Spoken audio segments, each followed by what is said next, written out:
when I started this business as a marketing person, I thought, I want to confirm who my core target is.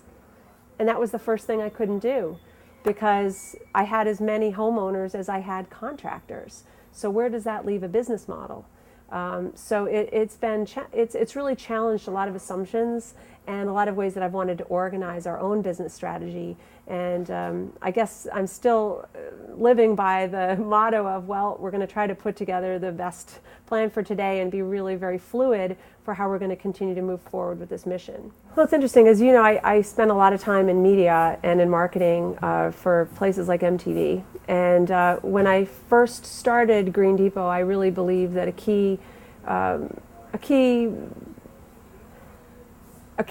identifier for Green Depot would have to be its authenticity and the fact that it really, the results should speak for themselves. So in that way with marketing, we've been very cognizant to really direct our marketing dollars to support people or communities that are trying to attempt these kinds of projects. One example of that is 93 Nevins Street in Brooklyn, which we expect now will be a LEED Gold or Platinum certified residence, and also the first American Lung Association health house to be built in New York City. What a great statement about how one could live in New York City and breathe easy, and the possibilities for communities. So many of our marketing dollars are very thoughtful in how we can contribute to the community. In addition to that, we're in an age that is an age of social networking and connectivity through the internet that we've never seen before. And so certainly we hope that if we can provide smart, practical solutions, our customers become, in essence, our own advocates and ambassadors to say, we got a great solution, and finally I understand because I went to Green Depot and finally someone helped me. So certainly when it comes to marketing and thoughtfulness, it's where can we build be involved with standalone projects that will make a difference and will make the world better, and then how can we also deliver information and solutions in other forms, maybe through the internet, that will also help to empower our customers to be more thoughtful and to make better choices. A few things. I oftentimes don't think I balance well enough. I think that's the struggle of any person, mother, father, who's juggling many priorities and goals. I'm really lucky that I have a staff that that allows me to not be there in the morning if I need to drop off, etc. I also think it's a matter of really understanding what my role is in the company.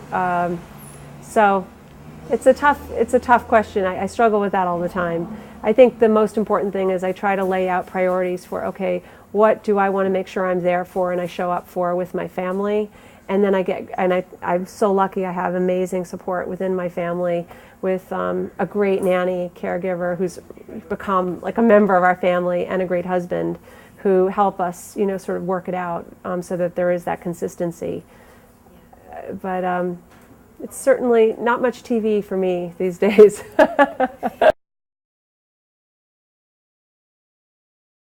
I still believe that at the core, Green Depot's strength is as an aggregator and a translator of the solutions and the information, and a portal of to the products. What does that mean? A portal to the products, in very literal terms, means the distributor and the deliverer, and the person who can deliver product on time. So certainly, as it relates to our growth, I know that the distribution piece of our business to the commercial building sector will continue to grow.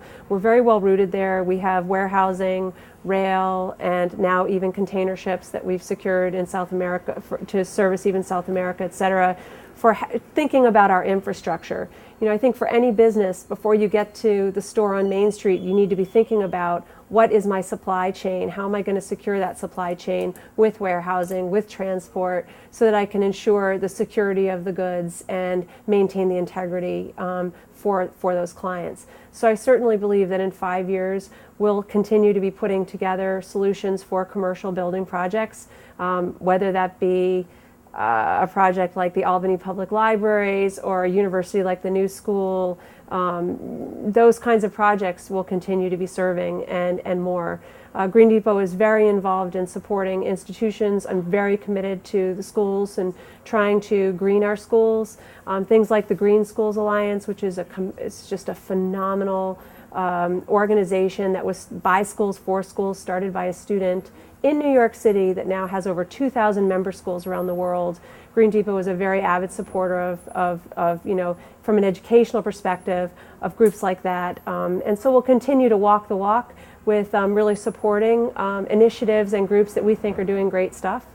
From a business perspective, I also think the web will continue to be important as an e-commerce interface for us, particularly as it relates to consumers and consumer shopping.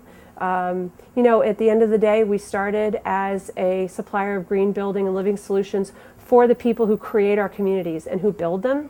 I think that's really where our sweet spot will be in the end. And in addition to that, there'll be some other cool stuff that we can deliver to end users. I believe in 10 years there'll be no such thing as green building. Building will just be green, and many of these other retailers will have caught up.